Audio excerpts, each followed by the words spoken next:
Hello, and welcome back to Invitation to Puzzles, the series where we do our best to invite you into the wide and exciting world of puzzles. Today we have a full deck and missing a few cards puzzle. Reminder that they have their own site where you can find their puzzles. So if you like their puzzles and want to do more of them, which, well, clearly I like their puzzles because I've done a bunch of them recently, then you can look at the website, and they're even sorted quite well by difficulty. So if you want to find some starting puzzles, you could do that. Alrighty. We have here a puzzle where we have killer cages. So each cage, remember, has no repeated digits and has sum equal to the given total. So these three cells sum to 11, these three cells sum to 12. And there are no repeats within, which I guess is only really I guess it's relevant in a couple places, but that digit and that digit can't be the same. So I cannot do 272, for example, for this 11 cage. Reminder that if when you're solving, you want this little tool that tells you that these are the 5 different ways that you could sum to 11 in 3 digits, you can get that by going under the advanced settings and turning Killer Calculator to on. It is very helpful.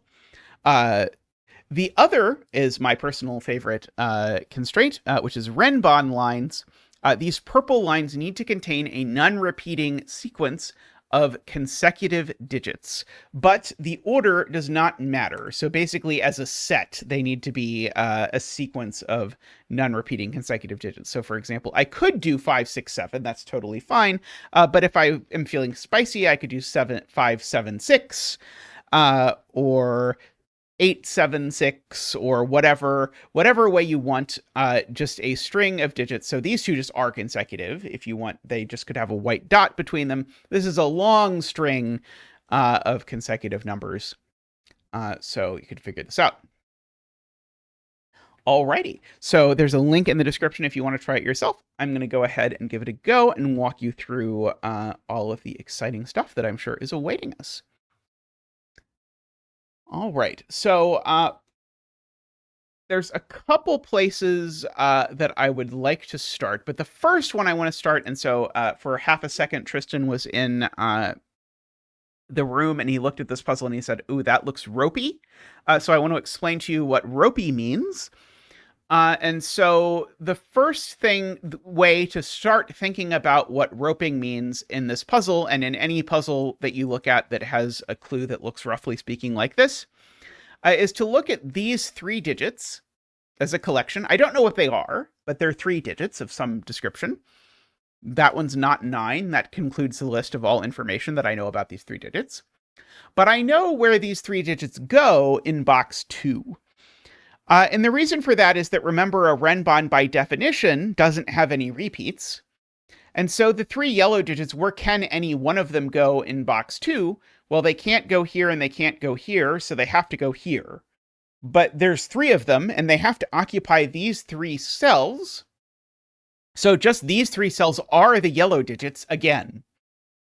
And then, well, where do they go now in box 3? Well, now even just regular Sudoku says if these 3 yellow digits are the same and these 3 yellow digits are the same, those 3 in box 3, they have to go there. They have nowhere else to go. So I get this sort of striped pattern where the 3 digits that go here are exactly the same as the 3 digits that go here and exactly the same as the 3 digits that go here. And that pattern's called roping, but it's actually even better than that, because if I go ahead and I pull these 3 digits, well, these 3 digits aren't the yellow digits, so where do they go in this box? Well, they can only go here and here. And so you get this Neapolitan ice cream kind of pattern. Let's see, what shall we make these? We can make these the orange digits. We get this Neapolitan ice cream striping going on with these digits. Okay, and exactly the same thing happens in each of these below rows, but I'm not going to use the same colors to do them out yet, because I don't know. It's not like the yellow digits will be the same in each of them until I do one more step. Okay, so that's one consequence of these being Renban, but it's not the only consequence of these being Renban. And so the other consequence that I really want to think about comes from thinking about how it is that I'm going to pick 6 consecutive digits from 1 through 9. And at first, it might feel like there's a lot of ways to do that, but actually there's very few. Because I could do this one, 1 through 6. Well, what if I started at 2 instead? It would be 2 through 7, 3 through 8, or 4 through 9. That's it. There's 4 ways. And the thing I'd like you to notice is that all of those ways require 4, 5, and 6. If I omit even a single of 4, 5, and 6, then I break the number line into 2 segments, each of size strictly shorter than 6, depending on exactly how you want to think about it. Okay. So I know somewhere in these 6 cells exist the numbers 4, 5, and 6. Now, that might at first seem completely useless because that's a lot of cells that they could be in. But there's a really key observation, which is that all 6 of these cells, they all see green. And you could, in fact, do that in a couple of different ways. One of which is to note, well, green by definition, by the roping, is not yellow or orange, so it's the other things. But basically what this Renban is telling me is that the 4, 5, and 6 are in yellow or orange, not green. Well, what's this Renban telling me? Well, this Renban is telling me that the 4, 5, and 6 are in green or yellow, but not orange. And therefore, the 4, 5, and 6 are all yellow. And so the consequence of this, just because of these 2 Renban linked like this, is that these are 4, 5, and 6. Okay, and so both Renban have 4, 5, and 6, and they have no other digits in common. And so one way to think about that is, well, one of them has a 1 and one of them has a 9. The one that has a 1 has to be 1, 2, 3, 4, 5, 6. And the one that has a 9 has to be 4, 5, 6, 7, 8, 9. Okay. Well, here's where we get to use the killer cages. Because what I just said is these green digits are either 1, 2, 3, or 7, 8, 9.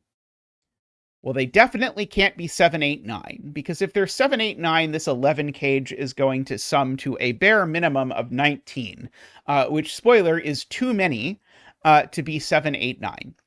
And so these have to be the 1, 2, 3, these have to be the 7, 8, 9, and remember, the oranges are the same everywhere, and the greens are the same everywhere. Okay.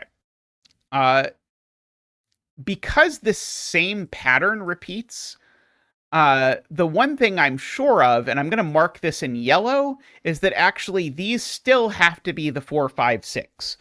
Because again, I could get the same striping in these, and I don't know exactly how everything else works, but because each Renban needs a 4, 5, 6 on it, again, these need to be the 4, 5, 6s there, and they need to be the 4, 5, 6s here as well. So that same argument sort of translates. So I'm going to go ahead and write these. And the other part that's still true in all of these below arguments is that one of these is 1, 2, 3, and one of them is 7, 8, 9. I just don't know quite which one is which in each of these layers until I'm prepared to think about it more deeply. But for now, let's think about this 11 cage, which contains no 7, 8, 9s. And so again, depending on your preference, you can either futz around with this, or you can look at this and say, okay, what's the maximum these digits can sum to? And the maximum is if it's 2 plus 3 plus 6, which makes this 11. Okay. You'll find if you ask this question about the maximum and the minimum something can sum to, it eerily frequently will give you exactly the total that the thing is, and so it'll tell you what contents are. It feels like if things were random, that shouldn't be the case. And of course, that's true, because things aren't random.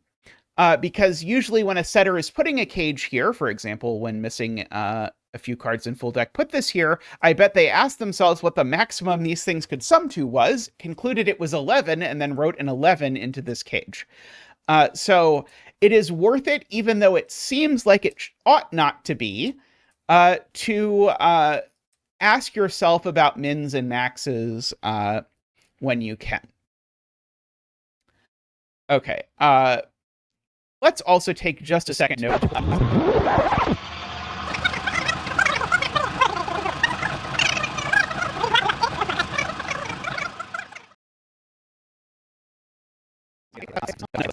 As you conclude this, that was very nice. Oh,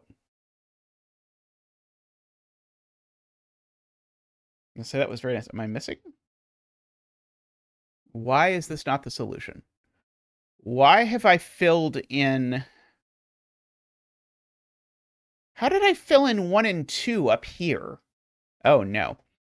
Okay, so Zeta from the future here.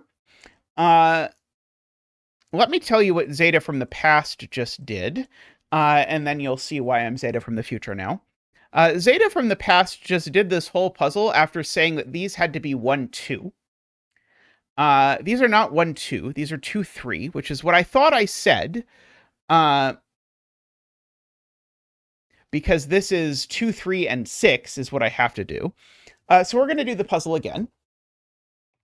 Good news is that this is a pretty quick solve from here, even if you screw up horribly and put in the wrong things. So this puzzle, take 2 from here. Okay, so in order to get to 11, I need to choose the absolute maximum, which is 2 and 3 with a 6. So that's a 1. Okay, so our argument here, just to recap, was that because of the Renban, it had to be roped, and the segment that was on both Renban had to be 4, 5, 6 exactly.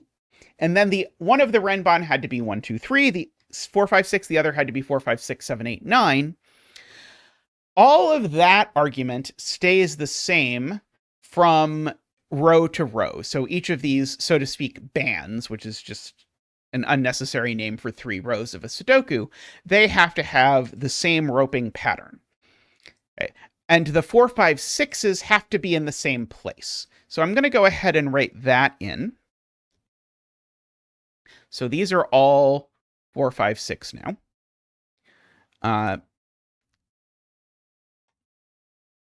Is what I wanted to do, although I should not throw in 6 in places where it's not 6. And these are either each 1, 2, 3, or 7, 8, 9. And I have to use the cages to decide which is which. So this is probably a good cage to look at, because if you'll notice, these 3 cells sum to 11, but these 2 already sum to at least 9. So this is a 1 or a 2. And if that's the case, then this certainly needs to be the 1, 2, 3. That is the lows. And as soon as those are the lows, wow, I am doing great today. As soon as these are the lows, then we get that these are the 7, 8, 9s. These are the highs. I did it again. I mean, I like the rainbows. These are the 1, 2, 3s. I'll go ahead and fill in. Okay. So we have that all filled in. And so this is very helpful at the bottom, because I've got a yellow digit with 2 green digits. It can only be a 4 with a 2 and a 3, because if I'm going from yellow to green, I have to go through 4, 2, and 3. And so that actually gives us all of that. And likewise, if I'm going from a yellow to red, I have to go through 6, 7, 8. And so that just is the 6, that's the 5, that's the 9, these are the 7, 8. So we get all of that for free. 9, oops. Okay. So we want to do the same game to try and figure out where the green and orange are in the middle band. So I would concentrate on this and ask yourself if you can decide whether these are 1, 2, 3 or 7, 8, 9. And they definitely can't be 1, 2, 3. Because if they are, the biggest these two can sum to is 5, plus then that one would be 5. That's 10. 10 is less than 19. Fun fact. And so therefore I need these to be the big ones. So those are orange. And if those are orange, then these are orange. And I can select all of these and fill in 7, 8, 9. And these therefore are green, and I can fill in 1, 2, 3. Like that.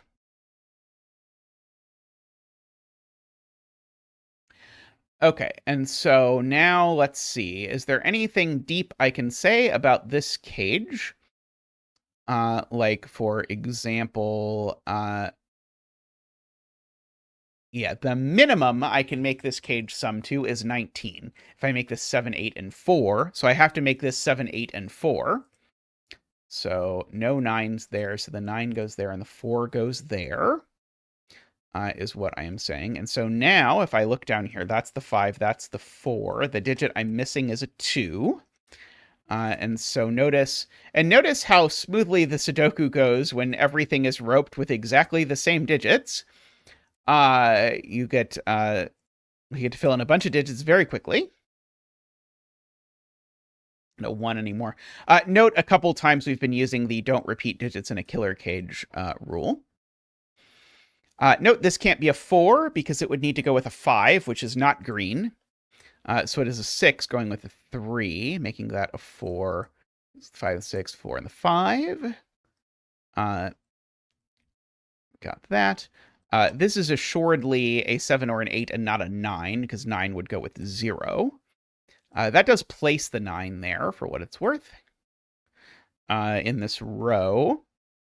Let's see. That is not a 5. If I make this a 6 in the 16 cage, that's going to be too big, because that's already 11. That would make this a 5. That doesn't work either. So this has to be a 4. And if I do that, I need this to be a 7. I can just do the math to figure out the last one. And so we've got that going in there. So no 4, no 7. No 7, no 4 going over there. So that cage is done.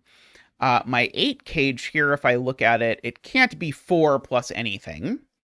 Just so that we're clear. Oh, I see a thing I did before I didn't do this time, which is why this feels a little different, in addition to the fact that I'm hopefully putting in the right solution this time. This can't be a 1. So this is a 1.